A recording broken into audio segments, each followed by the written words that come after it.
बंगाल चुनाव के बीच प्रधानमंत्री नरेंद्र मोदी 2 दिन के दौरे पर बांग्लादेश पहुंच गए। यहां वो कई कार्यक्रमों में शामिल हुए। इससे पहले बांग्लादेश की प्रधानमंत्री शेख हसीना ने प्रधानमंत्री मोदी की अगवानी की। मोदी को एयरपोर्ट पर गार्ड ऑफ ऑनर दिया गया। वो कोरोना वैक्सीन के 12 लाख डोज तोहफे के तौर पर लेकर बांग्लादेश पहुंचे। उन्होंने ढाका में लिबरेशन वॉर फाइटर मुक्ति योद्धाओं से भी मुलाकात की। साथ ही दाऊदी बोहरा समुदाय के लोगों से भी मोदी मिले। इसके अलावा बांग्लादेश के राष्ट्रपिता बंगबंधु शेख मुजीबुर रहमान को गांधी शांति पुरस्कार भी दिया गया, जिसे पीएम मोदी ने उनकी छोटी बेटी शेख रेहाना को सौंपा। प्रधानमंत्री नरेंद्र मोदी ने बांग्लादेश के शहीदों को शहीद स्मारक पहुंचकर श्रद्धांजलि दी। इस दौरान उन्होंने शहीदों के संघर्ष और बलिदान को प्रेरणादायक बताया। वहीं बांग्लादेश के क्रिकेटर शकीब अल हसन ने भी प्रधानमंत्री मोदी से मुलाकात की। अब कल सुबह प्रधानमंत्री नरेंद्र मोदी ढाका से करीब 300 किलोमीटर की दूरी पर मौजूद जशोरेश्वरी काली मंदिर के लिए जाएंगे, वहां दर्शन करेंगे। यहां पूजा अर्चना करने के बाद प्रधानमंत्री बंगबंधु मुजीबुर रहमान की जन्मस्थली तुंगीपारा पहुंचेंगे। इसके बाद प्रधानमंत्री मोदी ओराकांडी में मतुआ समुदाय के सबसे बड़े तीर्थ स्थल ठाकुरबाड़ी में दर्शन करेंगे। वो यहां करीब 300 मतुआ धर्म प्रचारकों को भी संबोधित करेंगे।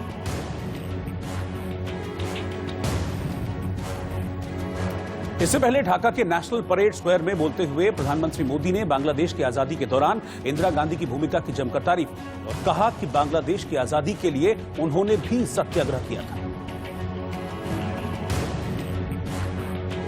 यहां की नौजवान पीढ़ी को मैं एक और बात याद कराना चाहूंगा और बड़े गर्व के साथ याद दिलाना चाहूंगा।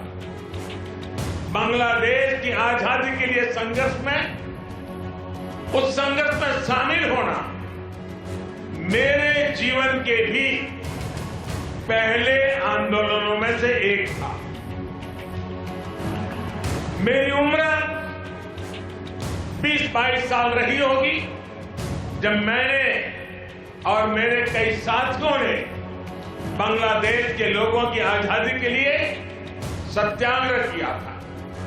बांग्लादेश की आजादी के समर्थन में तब मैंने गिरफ्तारी भी दी थी और जेल जाने का अवसर भी आया था। यानी बांग्लादेश की आजादी के लिए जितनी तड़प इधर थी उतनी ही तड़प उधर भी थी। सुप्रीम कोर्ट के फैसले से साइरस मिस्त्री को झटका लगा है। टाटा और मिस्त्री केस में सुप्रीम कोर्ट ने टाटा के हक में फैसला सुनाया है। कोर्ट ने कहा कि साइरस मिस्त्री को चेयरमैन के पद से हटाने का फैसला सही था। यूपी के बाहुबली नेता मुख्तार अंसारी के केस और उनकी कस्टडी ट्रांसफर की याचिका पर सुप्रीम कोर्ट ने फैसला दिया है। कोर्ट ने अंसारी को उत्तर प्रदेश की जेल में 2 हफ्ते के अंदर शिफ्ट करने का आदेश दिया है। तमिलनाडु में मदुरई दक्षिण निर्वाचन क्षेत्र के एक निर्दलीय प्रत्याशी थुलम सर्वनन ने वहां की जनता से गजब वादे किए हैं। उन्होंने कहा कि मैं हर घर के लिए एक हेलीकॉप्टर, कार, 3 मंजिला मकान और चांद की सैर करवाने का वादा करता हूं। उत्तर प्रदेश में निर्वाचन आयोग ने पंचायत चुनावों की तारीखों का ऐलान कर दिया है। यूपी के 75 जिलों में 4 चरणों में चुनाव होंगे। 15 अप्रैल को पहले चरण के लिए वोट डाले जाएंगे। हिमाचल प्रदेश में स्कूल, कॉलेज, यूनिवर्सिटी, तकनीकी संस्थान 4 अप्रैल 2021 तक बंद रहेंगे। प्रदेश में कोरोना के मामले बढ़ने के बाद ये फैसला लिया गया है।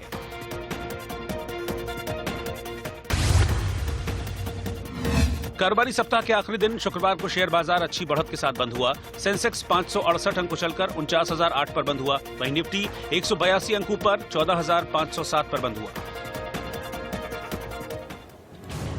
मुंबई के एक मॉल में मौजूद कोविड अस्पताल में लगी आग से 11 लोगों की मौत हो गई। आग पर अभी पूरी तरह से काबू नहीं पाया जा सका है। हालांकि अस्पताल में कोई फंसा हुआ नहीं, लेकिन इस आग से सियासी गलियारे में भी माहौल इस वक्त गर्मा गया है। भांडुप इलाके में बीती रात आग लगी और जिस वक्त यह आग लगी अस्पताल में करीब 76 मरीज थे। आग की खबर मिलते ही फायर ब्रिगेड की गाड़ियां मौके पर पहुंची। मरीजों को बाहर निकालने का काम तेजी से किया गया। 20 से ज्यादा गाड़ियां आग बुझाने के काम में लगी रही, लेकिन आग पर काबू पाना आसान काम साबित नहीं हुआ। आग ड्रीम मॉल की 3री मंजिल पर मौजूद सनराइज अस्पताल में लगी। इस अस्पताल में 73 मरीज कोरोना संक्रमित थे। हालांकि ज्यादातर को बाहर निकाल लिया गया, लेकिन कई मरीजों की मौत हुई है और कई मरीज घायल भी हुए। जिस मॉल में आग लगी है उसे 2009 में बनाया गया था। इस मॉल में करीब 1000 छोटी दुकानें हैं, 2 बैंक्वेट हॉल हैं और एक अस्पताल। लेकिन हंगामा इस बात पर मचा है कि मॉल में सुरक्षा के नियमों का पालन नहीं किया गया था।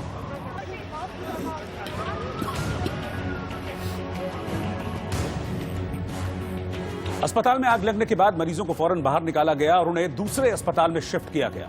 30 मरीजों को मुलुंड के जंबो सेंटर में और 3 मरीजों को फोर्टिस अस्पताल ले जाया गया। खुद सीएम उद्धव ठाकरे इस ड्रीम मॉल पहुंचे और उन्होंने वहां के हालात का जायजा लिया। मुंबई में इससे पहले भी अस्पतालों में आग लगने की घटनाएं हो चुकी हैं, लिहाजा सरकार अब इस मामले में घिरती दिख रही है। सीएम उद्धव अस्पताल पहुंचे और दोषियों पर सख्त कार्रवाई का भरोसा दिया। साथ ही मृतकों के परिजनों को 5-5 लाख के मुआवजे का ऐलान भी किया।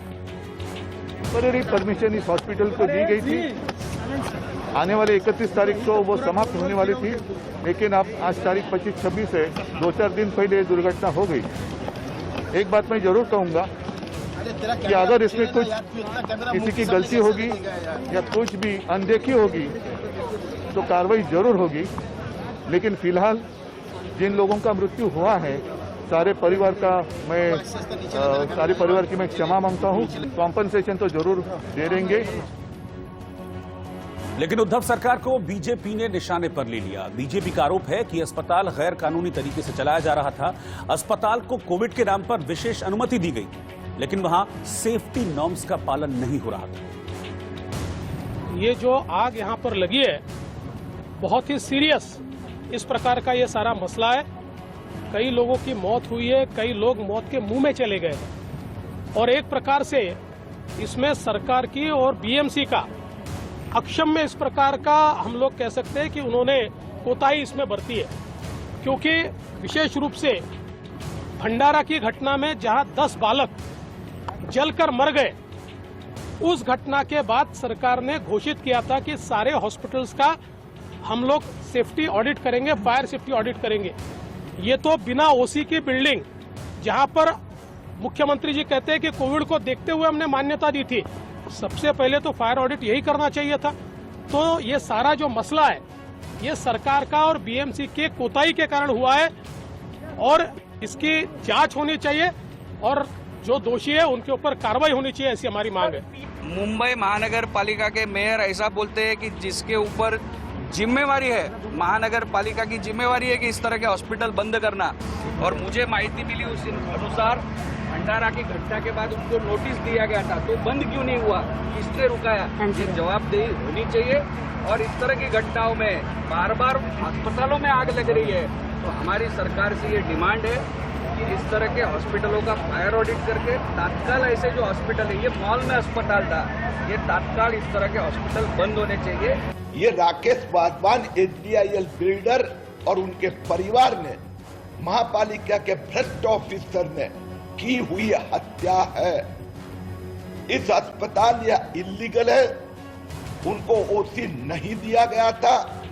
2017-18 में ये इल्लीगल घोषित की गई थी। 27 अप्रैल 2020 को ठाकरे सरकार मुंबई महापालिका ने कोविड के नाम पर इसको मान्यता दी। ये वही राकेश वाधवान जिसके शरद पवार जी की मेहरबानी से स्पेशल कार में महाबलेश्वर रवाना किया गया था। इस वक्त हम ड्रीम मॉल के समीप मौजूद हैं और आप तस्वीरों के जरिए साफ देख सकते हैं ये आग कितनी भीषण थी, जिसमें 10 लोग झुलसकर मर गए। और यहाँ पर सबसे दुखद घटना यह भी सामने आती है, ना केवल यह मॉल है, मॉल के साथ तीसरे मंजिल पर जुड़ा हुआ सनराइज हॉस्पिटल है, जो कि एक कोविड डेडिकेटेड पेशेंट्स के लिए अस्पताल बनाया गया है। आपको बता दें अस्पताल में तकरीबन 74 कोविड पेशेंट्स थे, जिनमें से 40 कोविड पेशेंट्स को निकाल लिया गया है। हालांकि इस वक्त आप जो तस्वीरें देख रहे हैं, आपको साफ तौर पर धुआं नजर आएगा। आग की लपटें कुछ देर पहले बुझाई गई है, लेकिन अभी भी आग पूरी तरीके से बुझाया नहीं गया है, कंट्रोल में आग है। और यहाँ पर अगर बात करें कि क्या कुछ अभी इस वक्त हो रहा है, यहाँ पर आप देख सकते हैं किस तरीके से फायर इंजन मौजूद हैं। तकरीबन 20 फायर इंजन की मदद लेकर ये आग बुझाई जा रही है और साथ में यहाँ पर 15 जंबो टैंकर्स हैं और 12 एम्बुलेंस है। ये साफ तौर पर लापरवाही दर्शाता है कि हॉस्पिटल और मॉल दोनों जगह पर फायर एक्सटिंग्विशर नहीं लगा था, जिसकी आप रिजल्ट ये सामने आग के जरिए देख सकते हैं। 8 बजे आए ना, पूरा ट्रैफिक जाम था मैडम, यहाँ पे पूरा पब्लिक अंदर घुस रहा था, क्योंकि मॉल में आग जो लगा है ना, तो हम लोग पहले एक गेट खुला था, इसलिए हम लोग सोसाइटी वाले ने बोला कि पहले एक गेट बंद करिए।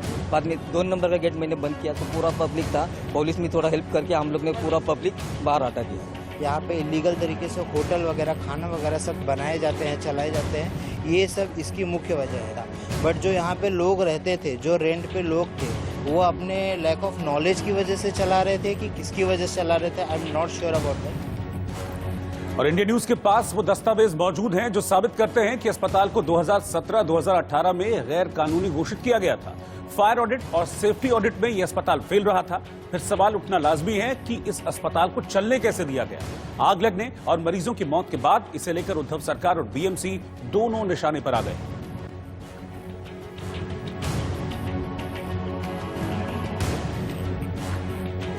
और इस बीच एक बड़ी खबर आपको बता दें कि अस्पताल में अवैध निर्माण की शिकायत की गई थी। बड़ी खबर इस अस्पताल से जुड़ी आ रही है। पूर्व सांसद संजय दीना पाटिल ने 5 अक्टूबर 2020 को शिकायत की थी और ये कहा जा रहा है कि इस शिकायत पर बीएमसी ने जांच नहीं की। बीएमसी ने कहा कि नियमों के तहत ही ये अस्पताल चल रहा है और सारी इजाजत इस अस्पताल को है। 6 मई 2020 को कोरोना के इलाज की इजाजत दी गई।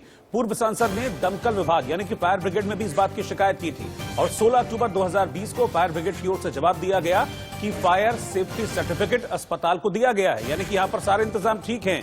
22 जुलाई 2020 को अस्पताल को सेफ्टी सर्टिफिकेट दिए जाने की बात कही गई है। अब पूर्व सांसद इस बात का आरोप लगा रहे हैं कि मैंने इस पर सवाल उठाए थे, इसमें सुरक्षा को लेकर सवाल उठाए थे, इसमें फायर सेफ्टी नॉर्म्स को लेकर सवाल उठाए थे, लेकिन बीएमसी की तरफ से कहा गया कि जांच हमने कर ली है और फायर ब्रिगेड की तरफ से कहा गया कि फायर सेफ्टी नॉर्म्स पूरे हैं, हमने सर्टिफिकेट दिया हुआ है। उसके बावजूद भी ये आग लगी और इसमें 11 लोगों की जलकर मौत